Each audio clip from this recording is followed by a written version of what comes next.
أعوذ بالله من الشيطان الرجيم. بسم الله الرحمن الرحيم. الحمد لله نحمده ونستعينه ونستغفره ونعوذ بالله من شرور أنفسنا ومن سيئات أعمالنا. من يهده الله فلا مضل له ومن يضلله فلا هادي له. أشهد أن لا إله إلا الله وحده لا شريك له وأشهد أن سيدنا وحبيبنا محمدا عبده ورسوله. اللهم صل وسلم وبارك على سيدنا ومولانا محمد وعلى آله وأصحابه ومن تبعه ونصره وواله. أما بعد. Dimuliakan Fadilatul Imam Tuan Bilal, pengurusi seluruh jawatan kuasa, hadirin hadirat, mukminin mukminat yang dimuliakan Allah Subhanahu wa taala. Alhamdulillah thumma alhamdulillah. Setinggi-tinggi kesyukuran kita panjatkan ke hadrat Allah Subhanahu wa taala dapat kita bertemu untuk kita berbincang, berdiskusi. Selesai kita salat subuh, mudah-mudahan Allah Ta'ala menerima segala amal ketaatan kita. Amin ya Rabbal Alamin.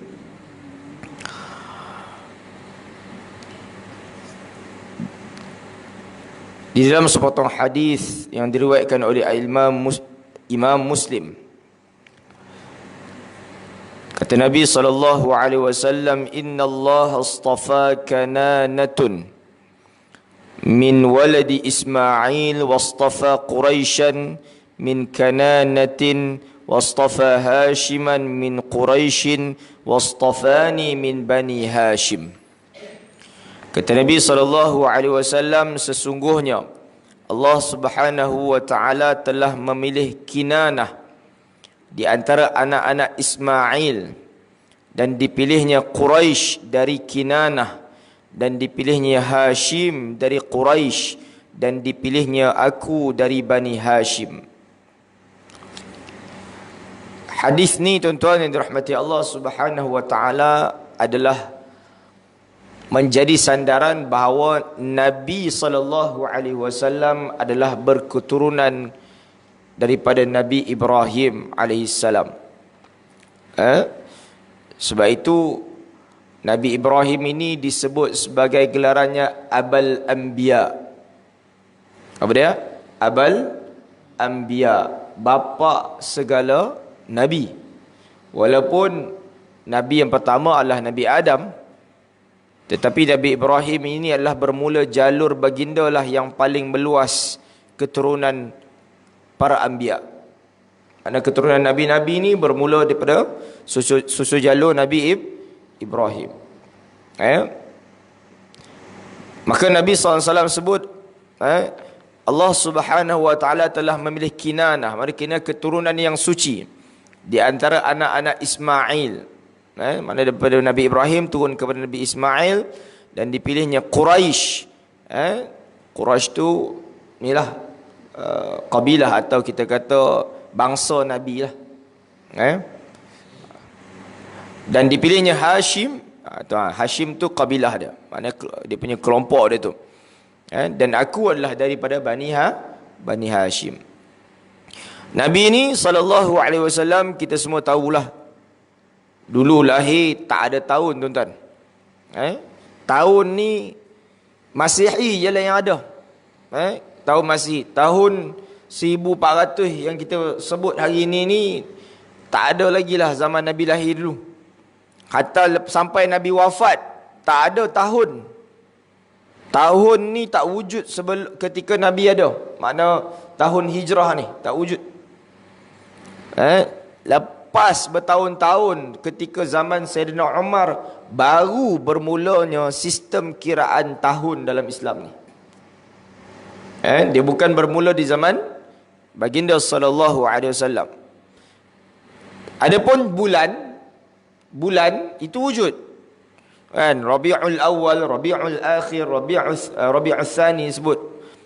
Jamadil Ula, Jamadil Akhir, itu wujud. Tapi masalah juga, ada bulan tapi tak tahu nombor 1, nombor 2 dia mana. Pusing je gitu. Dia tak ada nombor. Itu pun satu masalah juga. Dan semua tu, sistem tu dikemas kini zaman Sayyidina Umar lah. Mula pengiraan tahun dan juga mula pengiraan bulan dalam Islam. Baik. Maka Nabi ni lahir tahun gajah lah. Tak ada tahun. Kan? Nama tahun tu tak ada. Ataupun bila tahun tu tak ada. Yang ada nama saya, tahun gajah. Saya sebut tahun gajah ni. Tuan-tuan, imam kita baca apa tadi? Ayat rakaat kedua. Siapa ingat? Ketentuan sampai United Kingdom lah. Tuan imam kita baca ayat apa? Rakaat kedua. Rakaat pertama baca apa? Sebab tu tuan-tuan, saya perjuangkan misi 100 juta umat Islam faham Quran ni. Sebab dia nak ada feel kat situ tu. Kan? Imam kita baca apa? Alam tara kaifa fa'ala rabbuka bi ashabil fil. Kan? Cerita ni kan cerita gajah atau tentera gajah yang menyerang Mekah. Kan? Jadi surah tu lah tadi, surah Al-Fil kan. Alam tara kaifa fa'ala rabbuka bi ashabil fil. Apakah kamu tidak melihat bagaimana Tuhan kamu lakukan kepada ashabil fil? Tentera-tentera bergajah. Kata apa? Alam tara kaifa fa'ala rabbuka bi ashabil fil alam yaj'al kaidahum fi tadlil. Alam yaj'al, bukankah Allah Ta'ala menjadikan kaidahum, apa kaidah ni apa? Tipu daya ataupun strategi mereka itu fi tadlil, dalam kesesatan. Wa arsala alaihim tayran ababil. Wa arsala, dan Allah utuskan alaihim, ke atas mereka. Wa arsala alaihim tayran, burung-burung ababil, burung ababil. Wa arsala alaihim tayran ababil faja'alahum ka'asfim ma'kul. Dan Allah jadikan mereka itu sehingga dia as'af, bangkai-bangkai yang ma'kul, dimakan kan. Tapi maknanya tak sebutnya fasa kita ni fasa ke arah nak memahami kalamullah. Baik. Jadi Nabi lahir tahun gajah, iaitu tahun di mana Abrahah al-Ashram, itu tadi cerita ashabil fil itulah, telah melanggar masuk ke kota Makkah dalam rangka percubaan untuk menawan dan memusnahkan Al-Ka'batul al-Musharrah, Al-Ka'batul Musharrafah, Kaabah yang mulia.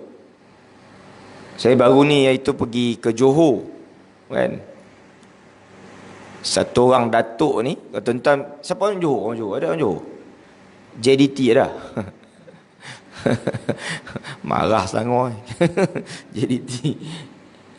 Saya pergi ke Iskandar Puteri kan. JB tak Iskandar Puteri kan. Saya ada presentation pasal Quran tu. Lepas tu owner tu, tempat tu, Galeri Aura Islam. Tak pernah dengar tuan kan. Tak sangka rupanya kat situ dia himpun artifak peninggalan Nabi ni dan sahabat kan. Situ ada kan, siapa pergi Johor boleh singgah situ lah, di Iskandar Puteri. Jadi antara barang-barang yang saya dapat masuk, dan saya pula direzekikan, dia kata ustaz jom kita masuk bilik rahsia. Sebab dia ada barang-barang yang ni lah, yang eksklusif.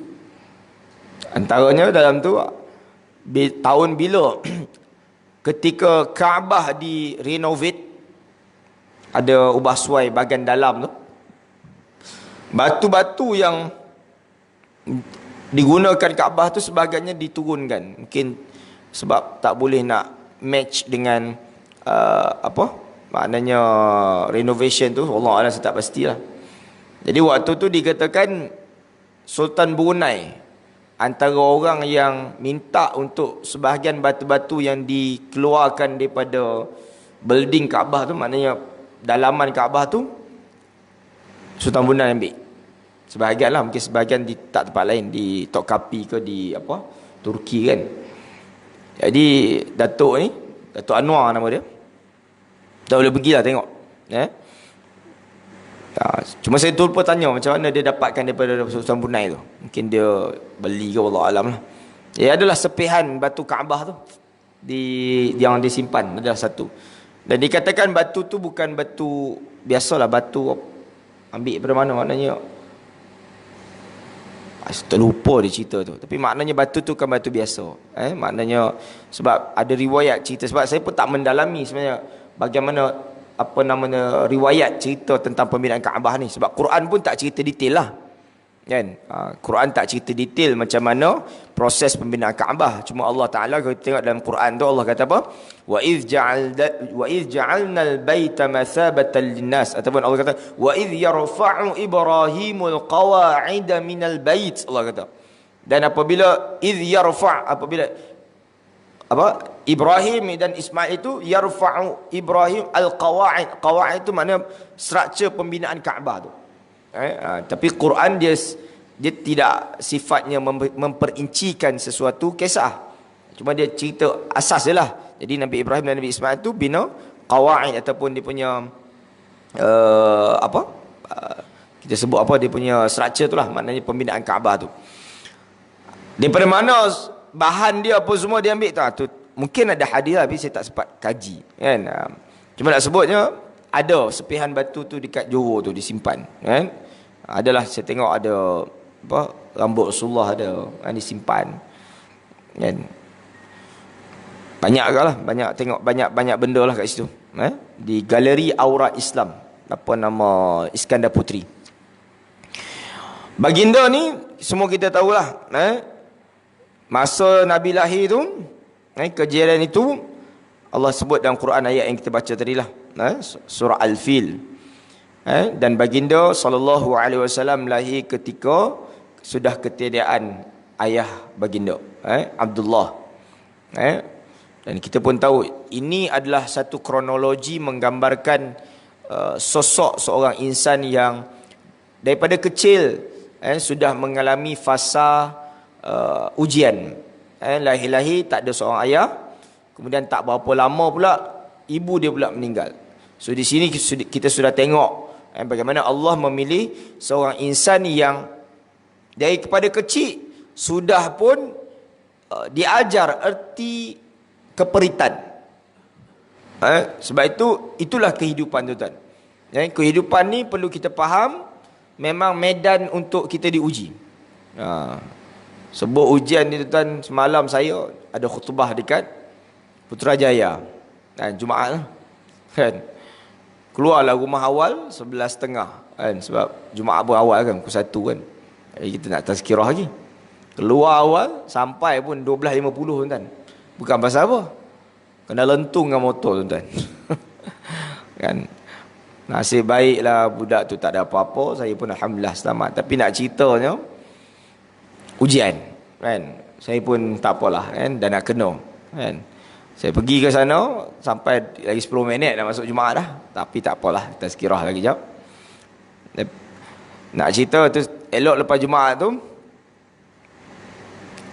saya pergi rumah satu orang ni lah, jemaah masjid ni, dia ajak saya pergi, saya pergi kejap ziarah dia. Sembang dengan sahabat saya pula, cerita tentang seorang sahabat saya, Imam Muda Hafiz. Saya pun tak perasan, lama tak jumpa dia ni kan. Adalah jumpa sekali dua lah. Dia duduk di Shah Alam ni kan. Cuma saya tak pasti dia belah mana, Alam Damai ke mana tak. Saya perasan je tulis satu Facebook kan. Dia kata amat berat ujian kali ni. Saya fikir ujian apa pula dia ni kan. Pasal saya pun kita pun ada banyak problem kan, tapi tak terfikir masalah orang pula kan. Tapi itulah, bila Allah Ta'ala ni ujian ni dia datang dalam keadaan yang yalah, orang tu mampu untuk diuji begitu, macam tu. Sebab Allah sebab apa? La yukallifullahu nafsan illa wus'aha. Tidaklah Allah itu membebankan seseorang itu hanya melainkan apa yang dia mampu. Jadi Masya Allah berat tuan-tuan ujian dia. Saya baru tahu Anak dia dah berapa minggu, bulan ke minggu saya tak pasti, duduk kat ICU. Kan? Jadi Masya Allah, yelah kan, budak anak dia berapa tahun lah, mungkin dah 1 jaduari. Sebab tak sempat saya nak call dia lagi. Patutlah dia tulis macam tu. Makna saya nak sebutnya apa? Ujian. Sebab itu baginda Nabi SAW adalah insan yang paling besar diuji oleh Allah Ta'ala. Kita ada ujian apa sekalipun, kita tengok Nabi kita sallallahu alaihi wasallam. Sebab itu 2 sahaja. Bagaimana satu orang yang apabila diuji, dia tabah, dia kuat, dia reda dengan ujian itu, atau satu lagi wal'iyazubillah, dia tidak reda dengan ujian. Ini berat. Sebab kita tidak ada pilihan hidup ni. Kerana Allah Ta'ala memang ciptakan kita untuk diuji kita. Sebab apa? Sebab dia nak bagi satu kenikmatan yang infinity suatu hari nanti, yang bersifat kekal. Dan tabiat kehidupan kita ni, jangankan soal kehidupan, semua lapangan, tak kira lah kita belajar ke, kita bekerja ke, semuanya apa? Ada ujian. Itu saya jumpa kawan saya. Dulu dia lieutenant muda dalam Kagat. Ini cerita askar. Dulu dia dekat Perak tu. Baru jumpa dalam 2 bulan Rabiul Awal, program Maulid dekat Seremban. Kapten dah tuan-tuan. Adalah kawan-kawan lapis dia tu. Dia kata, ni kawan kita ni tak lepas lagi dia tu. Sebab apa? Tak boleh naik pangkat. Sebab exam tak lepas. Ujian lah. Dia lepas lah, dia nak cerita dia naik pangkat dah. Naik kapten dia kot. Ujian juga. Sebab apa? Nak dapat lagi the highest pangkat lah kan. Tak boleh buat apa.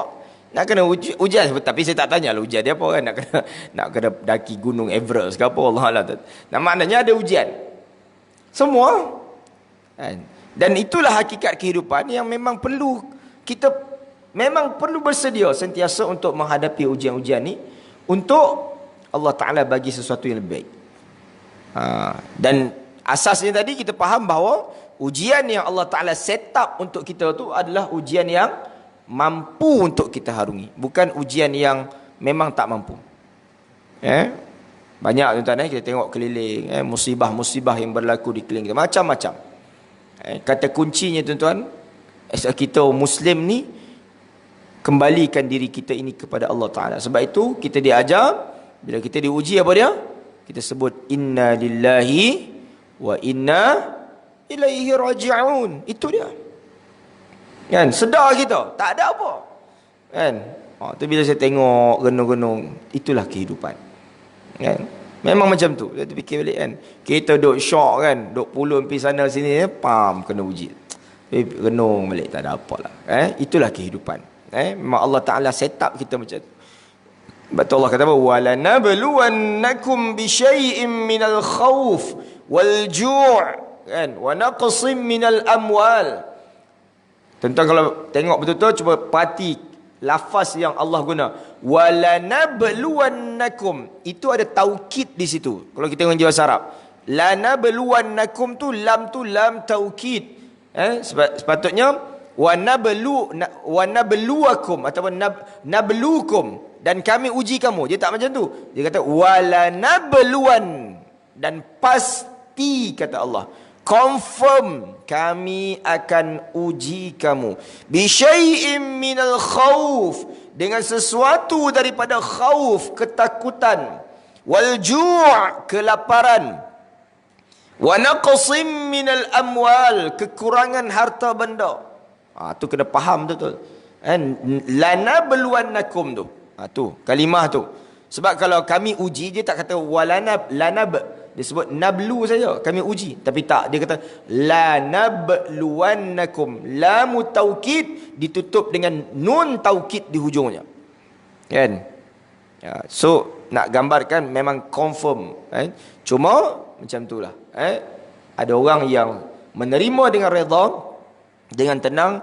Ada orang menerima dengan sebaliknya. Wali'iyadzu billah. So ini yang berlaku kepada baginda sallallahu alaihi wasallam. Dia daripada kecil baginda sudah berada dalam suasana ujian yang berat, sehingga kehilangan ibunda baginda tercinta, Sewaktu baginda berumur 6 tahun. Baik. Setelah lahir, baginda dipelihara oleh datuknya Abdul Muttalib, yang kemudian disusukan kepada seorang perempuan dari Bani Sa'ad Bakr yang bernama Halimah binti Abi Zuaib, yang kita panggil Halimatus Sa'diyah. Sa'diyah tu maksudnya apa? Keturunan Bani Sa'ad, bukan bin dia, kan? Ini adalah mengikut budaya Arab. Okey, budaya Arab memang bayi ini bila dilahirkan mereka disusukan kepada orang lain. Wallahu alam. Mungkin antara salah satu faktor bila disusukan kepada ibu yang lain ni, dari segi bayi tu dapat khasiat ataupun kita kata dari segi badan dia kuat. Mungkinlah, Allah alam. Dan ini bukan berlaku pada Nabi saja, kepada semua budak-budak disusukan kepada ibu susuan. Ahli sirah telah sebulat suara menyatakan bahawa kampung Bani Sa'ad itu terletak atau mengalami kemarau yang teruk, sampai sahaja baginda SAW ke rumah Halimah dan menyusu darinya ketika itu, keadaan pun berubah. Ini antara petunjuk Allah Ta'ala menggambarkan kemuliaan kedudukan baginda SAW. Kampung yang dulu kering kontang, tandus, mulai menghijau. Binatang-binatang ternakan, kambing dan seumpamanya, kelaparan kini kembali sehat, kembali segar bugar dan menghasilkan susu yang banyak. Tuan-tuan, sebab itu walaupun Nabi SAW ni dilantik menjadi Rasul umur 40, tetapi bibit-bibit kerasulan, keistimewaan sosok seorang insan yang bernama Muhammad itu sudah ditonjolkan oleh Allah Ta'ala, kehebatannya, keistimewaan itu daripada seawal umur kecil lagi. Sebab itu walaupun tidak ada riwayat, tidak ada sirah para sahabat menyambut Maulidur Rasul sallallahu alaihi wasallam, memang tak ada. Kerana wallahu alam lah, tuan-tuan, bukan nak kita bandingkan, tapi jangankan Maulidur Rasul, setakat yang saya tengok tak ada memang sambutan birthday yang berlaku di kalangan Arab. Maksudnya sambutan kelahiran ni memang tak pernah berlaku waktu dulu. Bukan cerita tentang nabinya, tentang memang tak ada birthday Sayyidina Abu Bakar tak diraikan sesama anak-anak dia. Tak ada budaya tu. Maka kita di zaman kita ini, menyambut kelahiran adalah satu benda yang terpuji dalam kehidupan kita. Sambut birthday anak, sambut birthday pasangan kita, suami atau isteri, satu benda yang baik, kan?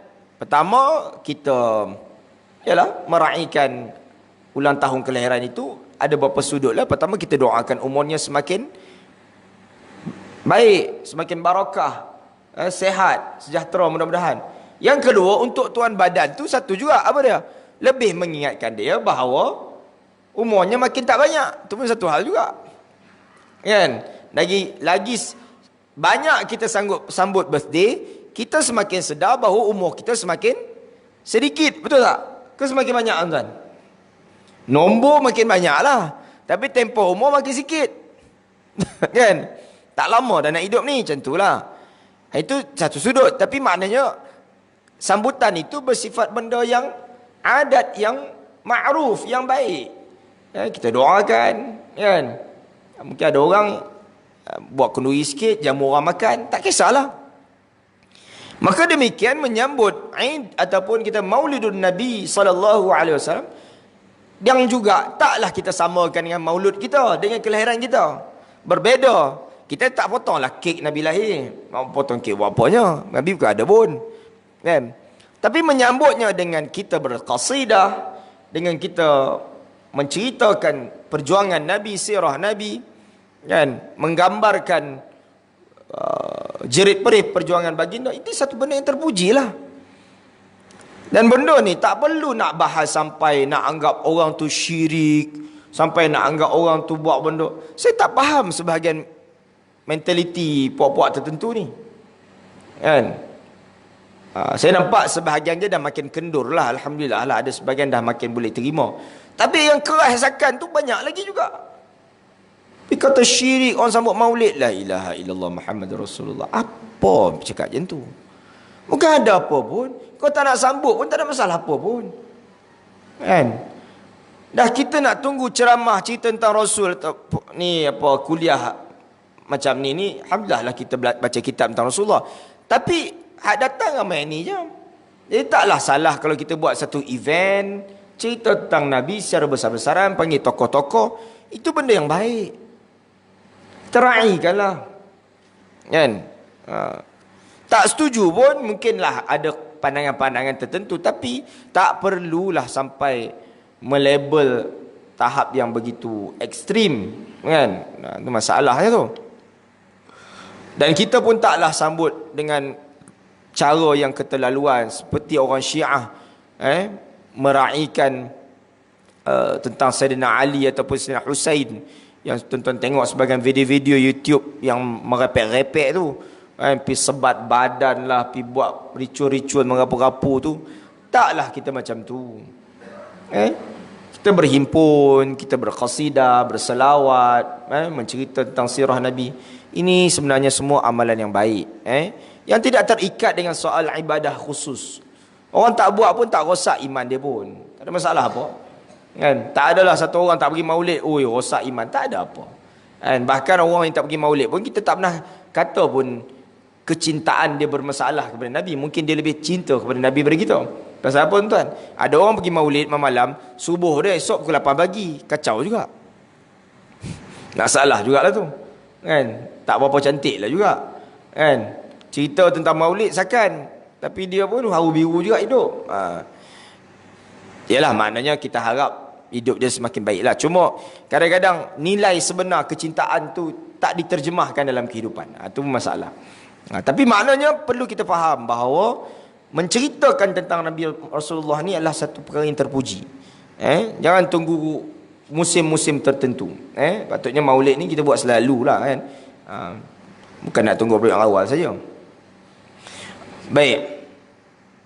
Mengikut apa yang diriwayatkan oleh Imam Muslim, salah satu daripada hadis Nabi Imam dalam hadis menceritakan Imam Muslim cerita tentang bahawa Nabi SAW ni ada riwayat yang menyebut bahawa perut Nabi juga pernah dibedah. Sebelum ni dulu kita, kalau tuan ingat, kita pernah cerita tentang hati Nabi tu.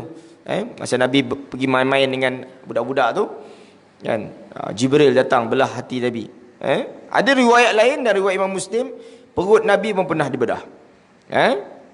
Ketika itu Nabi SAW berusia 5 tahun.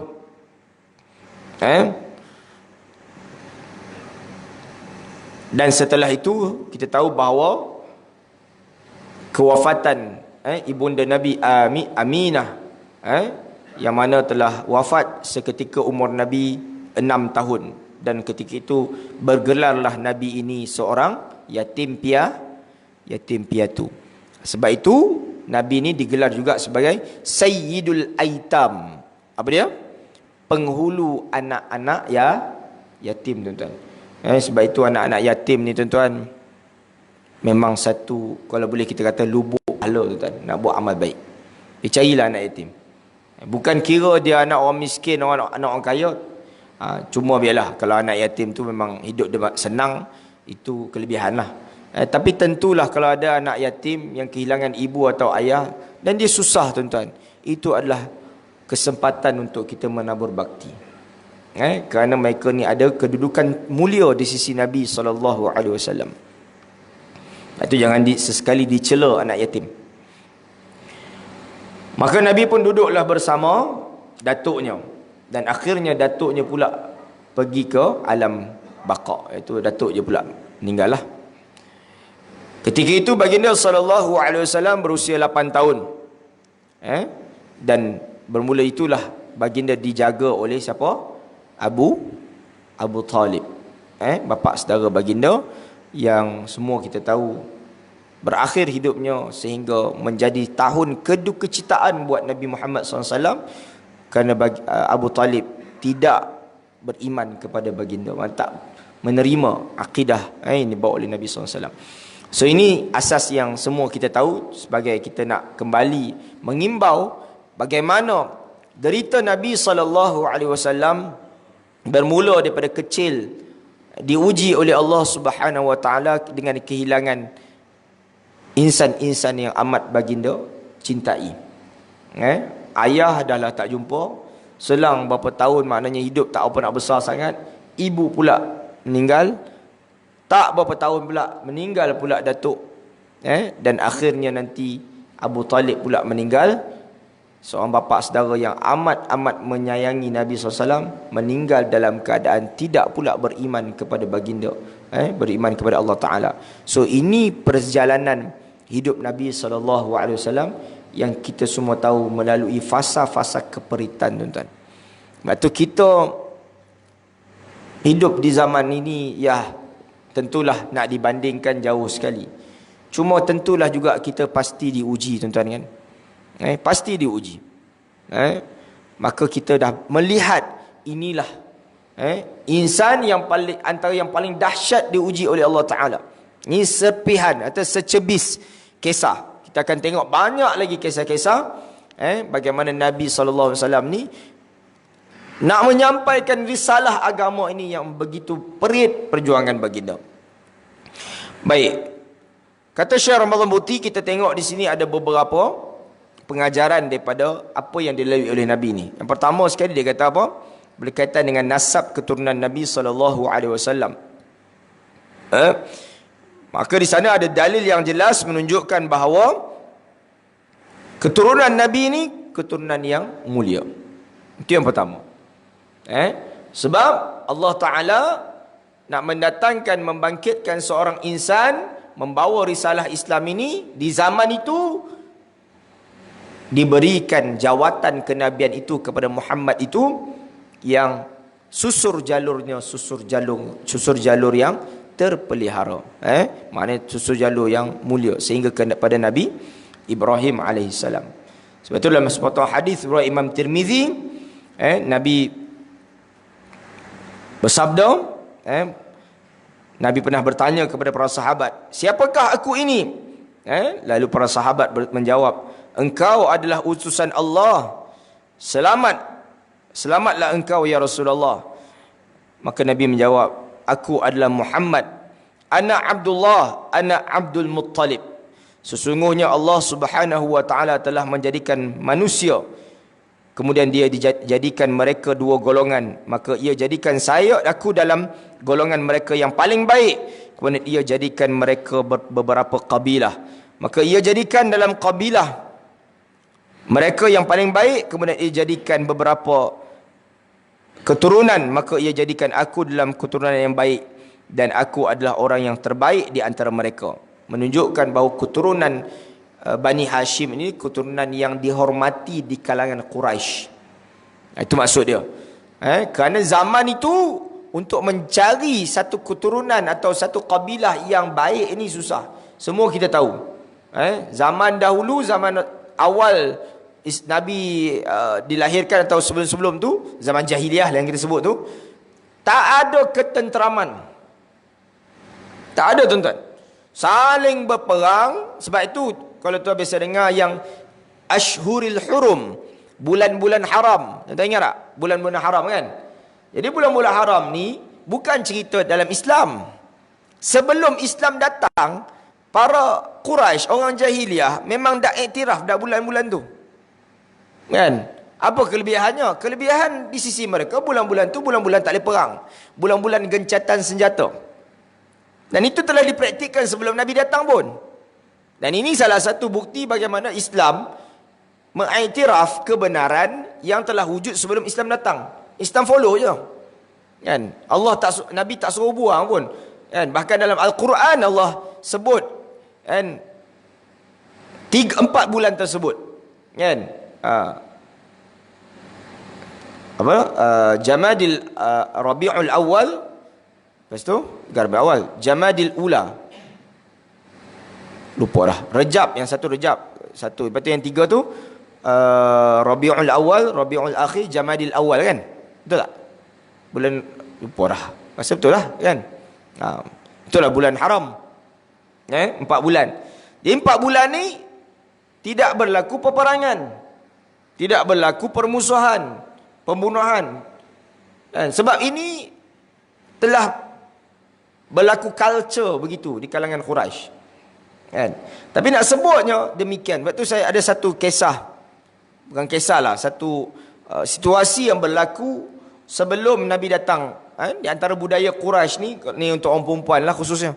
Kalau ibu-ibu kaji, tengok, kakak semua, sebelum Nabi datang, perkahwinan yang telah berlaku di kalangan Quraisy dahulu, sebelum Nabi datang, tuan-tuan, berbelas tuan-tuan. Saya baca ada 14 jenis perkahwinan yang berlaku di kalangan Quraisy. Yang kesemuanya itu kita istilahkan hari inilah, sebenarnya semua itu berkonsepkan pelacuran. Cuma Quraisy ni anggap tu perkahwinan. Satu orang perempuan ni duduk kat rumah ni, malam ni laki lain datang, konon-konon macam kahwin lah kan. Habis tu keluar, esok malam laki lain pula. Benda tu menjadi budaya tuan-tuan, tak salah dulu. Sampailah datang seorang insan yang bernama Muhammad membuang kerosakan itu. Sebab tu orang perempuan, kalau faham perjuangan Nabi ni, orang perempuan lebih besar terima kasih kat Nabi. Itu yang berlaku di barat, yang kita tengok hari ni. Yang kita tengok, tak ada. Saya tengok wawancara sebahagian tu kadang, siap, dia boleh tanya suami isteri, engkau pernah tak curang dengan orang? Engkau pernah tak curang? Soalan macam tu boleh muncul. Nak kata betapa biasanya budaya macam tu hari ni di barat lah. Na'udzubillah kalau benda tu mula meresap kat belah-belah timur ni. Tapi nak kata budaya tu lah yang berlaku di kalangan Quraisy dahulu, jahiliah dahulu. Kan? Dia family ada, anak bini ada kat rumah. Tak, dia percaya perempuan lain. Tapi itu macam kahwin. Sebab itu kita perang dengan konsep kahwin mut'ah, kahwin kontrak. Tidak jauh beza dengan konsep pelacuran. Na'udzubillah. Tapi itu yang berlaku dalam akidah Syiah. Na'udzubillah. Kan? Betul, kadang kita nakal tanya kat dia orang tu, oh kau mut'ah dengan orang Iran kau tak mut'ah dengan orang Afrika? Diam dia. Iran boleh lah kan, tak nak mut'ah lah dengan orang Afrika tu, tak nak pula. Jadi nak sebutnya, ini antara benda yang telah dihapuskan oleh baginda sallallahu alaihi wasallam. Iaitu memerdekakan wanita-wanita daripada belenggu kerakusan jahiliah dahulu. Tak ada. Tapi itulah, dia tak sebut dulu tu zaman tu pelacuran, dia sebut perkahwinan. Tukar suami hari ni, tukar suami esok. Oh gila tuan-tuan. Ini berlaku dulu. Na'udzubillah. Sebab itu sebahagian kabilah Quraisy ni, dia sangat kecewa bila dapat anak perempuan. Kalau dulu tuan-tuan ingat, banyak ustaz-ustaz duk cerita, Sayyidina Umar ni bila anak perempuan lahir, dia tanam anak dia hidup. Ingat tak tuan-tuan cerita tu? Cerita tu tidak sahih, disandarkan daripada Sayyidina Umar. Cerita tu wujud, tapi bukan wataknya, bukan Sayyidina Umar, orang lain lah. Cuma dulu orang duk cerita sebab kononnya Sayyidina Umar ni macam jenis terlalu ganas sebelum Islam datang ni. Memang betul pun Sayyidina Umar ni memang jenis kan hardcore sebelum Islam datang. Cuma dalam bab tu tak betul. Kenapa? Macam mana pula Sayyidina Umar boleh tanam anak dia? Dia ada Hafsah anak dia, kahwin dengan Rasulullah. Dia ada anak perempuan. Kan? Jadi cerita tu betul, cuma wataknya bukan Sayyidina Umar. Sebab memang itu berlaku kepada sebahagian kabilah Quraisy yang bila lahir je anak perempuan ditanam hidup-hidup. Buktinya apa? Buktinya Allah sebut dalam Quran, wa ilal mau'udati su'ilat. Surah apa? Al-Fajr kan? Tak silap saya. Tapi dalam Quran lah. So Allah akan tanya dekat akhirat nanti untuk baby-baby, anak-anak kecil ni yang mati ditanam terus. Wa ilal mau'udah. Mau'udah tu anak kecil yang ditanam tu. Su'ilat, ditanya. Bi ayyi dzambin qutilat. Dengan dosa apa kamu dibunuh? Oh tuan-tuan. Sebab tu kita baca Quran ni, dia punya feel dia. Kan saya ni taklah faham sangat, tapi kita tu saya kata kan, perjuangan nak memahamkan umat Islam Quran ni besar tuan-tuan. So nak kena usaha. Dan alhamdulillah kita dah ada teknologi hari ni, kita cubalah tuan. Sebelum ni susah sebab kelas kuliah orang datang banyak ni jelah. Ustaz-ustaz mengajar tak ramai ataupun kelas tak ramai, komitmen susah. So ada teknologi ni kita cuba sebarkan. Mudah-mudahan ada kemudahan, ada kesempatan, mudah orang nak faham Quran insya-Allah. Baik. So itu tadi kita tengok bagaimana Nabi SAW diuji daripada kecil dan keturunan baginda itu keturunan yang terpuji lah. Allah Ta'ala tidak pilih sebarangan daripada mana-mana Bani Quraisy yang sebahagiannya memang telah banyak berlaku kerosakan. Baik, sebab itu kalau kita membahaskan kedudukan ibu ayah Nabi, kedudukan mereka ini di kalangan Ahlul Fatrah, kan? Ahlul Fatrah. Ini ada perbahasan dalam ilmu akidah lah. Bagaimana sebahagian ulama ni berselisih, ada perbincangan lah soal kedudukan ibu ayah Nabi. Sebab di sana ada hadis tentang kedudukan ibu ayah Nabi ni, cumanya kerana ialah Allah Ta'ala meletakkan keturunan Nabi ni keturunan yang terpuji, maka sebagian ulama mengambil istimbat di sudut itu bahawa ibu ayah Nabi ni duduk dalam kelompok Ahlul Fatrah yang mana mereka ini terselamat daripada azab api neraka. Cuma benda itu furu' cabang-cabang perbincangan yang tak perlu nak dibahas secara serius sebab tak melibatkan akidah pun, kan? Nak bincang kedudukan mak ayah Nabi ni bincang secara akademik sajalah, tak rosak pun akidah kita kalau tak bincang, kan? Sebab keimanan kita kepada Rasulullah bukan pada mak ayah Nabi tu, kan? Cuma ialah sebab nak menjaga status kemuliaan Rasulullah tu, para ulama membahaskan jugalah bagaimana kedudukan ibu ayah Nabi SAW. Jadi tuan-tuan, itu dulu untuk pagi ni, untuk kita bincangkan. Mudah-mudahan kedudukan diri kita menyanjungi, memuliakan perjuangan Nabi SAW ni sentiasa tersemat dalam jiwa kita, subur kerinduan dan cinta kita kepada kita punya kekasih hati kita Nabi SAW. Dan demikian kita memperbanyakkan selawat, salam kepada baginda setiap hari insya-Allah. Jadi saya kira setakat itu dulu untuk pagi ini, yang baik daripada Allah Subhanahu Wa Taala, yang banyak kekurangan daripada saya sendiri.